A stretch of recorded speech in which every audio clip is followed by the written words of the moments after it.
Hello दोस्तों, तो देवभूमि ज्ञान दर्शन में आपका बहुत बहुत स्वागत है। तो आज हम देखेंगे आपके हिंदी से कुछ प्रश्नों को। तो चलिए स्टार्ट करते हैं। तो जो पहला प्रश्न है वह है, संस्कृत के ऐसे शब्द जिन्हें हम ज्यों का त्यों प्रयोग में लाते हैं कहलाते हैं।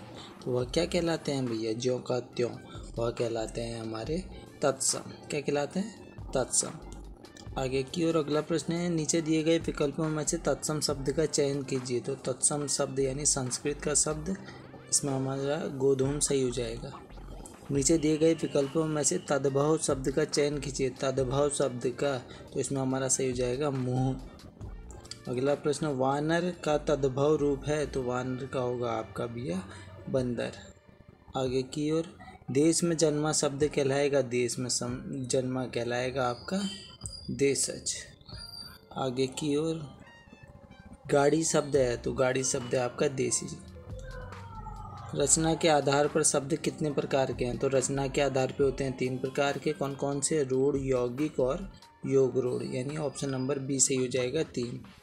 जिन शब्दों का कोई भी सार्थक खंड नहीं होता वे कहलाते हैं। तो वह कहलाते हैं आपके रूढ़ शब्द।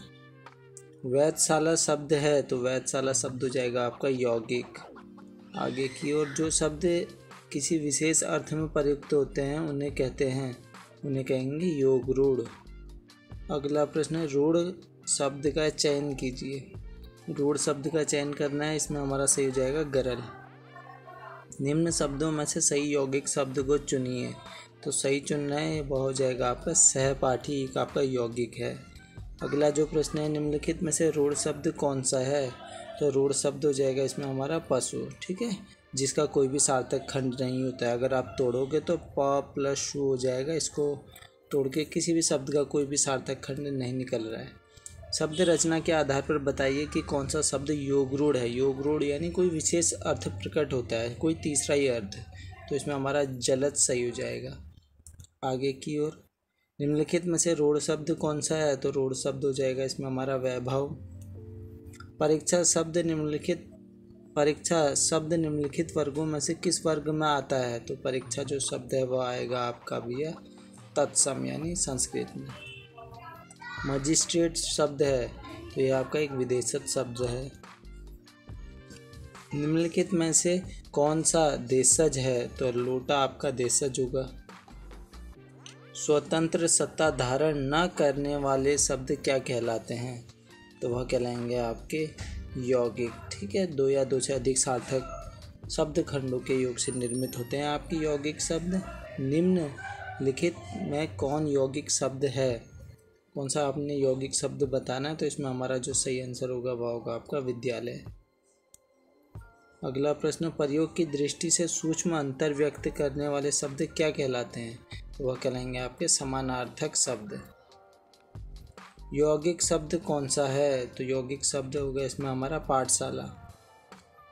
विभावरी किस प्रकार का शब्द है? तो विभावरी है आपका तत्सम, यानी संस्कृत का। आगे की ओर, योग रूढ़ शब्द है। तो योग रूढ़ शब्द होगा इसमें हमारा लंबोदर। नीचे दिए गए विकल्पों में से तत्सम शब्द का चयन कीजिए। तत्सम हो जाएगा गोधूम, अभी बताया था। आगे की ओर, नीचे दिए गए विकल्पों में से तद्भव शब्द का चयन कीजिए। मुँह। जिस शब्द के कई सार्थक खंड हो सके उन्हें क्या कहते हैं? तो उन्हें कहेंगे हम यौगिक। आगे की ओर, कौन सा शब्द देशज नहीं है? नहीं है बोला गया तो पुष्कर नहीं है। जिन शब्दों की उत्पत्ति का पता नहीं चलता उन्हें क्या कहा जाता है? उन्हें देशज कहा जाता है। वकील किस भाषा का शब्द है? तो जो आपका वकील है वह है एक आपका अरबी भाषा का। आगे की ओर, चाय किस भाषा का शब्द है? चाय यानी चीनी भाषा का शब्द है यह आपका। स्टेशन किस भाषा का शब्द है? तो यह आपका अंग्रेजी भाषा का शब्द है। संकर शब्द का अर्थ है, संकर शब्द का अर्थ होता है आपका 2 भाषाओं के शब्दों से मिलकर बनते हैं आपके संकर शब्द।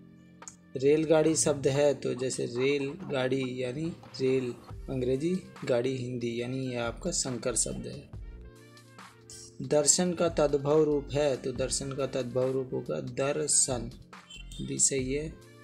संधि शब्द है। तो संधि शब्द होगा इसमें हमारा तत्सम, सही हो जाएगा। तत्सम शब्द सही है। यानी संस्कृत।